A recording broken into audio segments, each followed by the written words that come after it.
மாத கோடை விடுமுறையை 1 மாதம் வழங்க வேண்டும், அங்கன்வாடி பணியாளர்களை அரசு ஊழியர்களாக ஆக்க வேண்டும் உள்ளிட்ட பல்வேறு கோரிக்கைகளை வலியுறுத்தி மாவட்ட ஆட்சியர் அலுவலகம் முன்பு அங்கன்வாடி ஊழியர் மற்றும் உதவியாளர் சங்கம் சார்பில் காத்திருப்பு போராட்டத்தில் ஈடுபட்டனர்.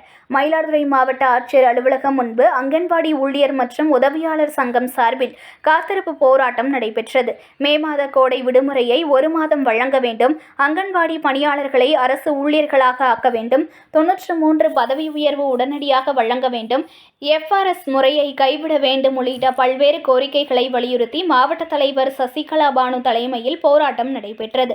இதில் மாநில செயற்குழு உறுப்பினர் பரமேஸ்வரி, CITU மாவட்ட செயலாளர் மாரியப்பன், ஜாக் மாவட்ட பொதுச் செயலாளர் ராயர் உள்ளிட்ட அங்கன்வாடி ஊழியர்கள் 100க்கும் மேற்பட்டோர் கலந்து கொண்டு கோரிக்கைகளை வலியுறுத்தி கண்டன உரையாற்றினர்.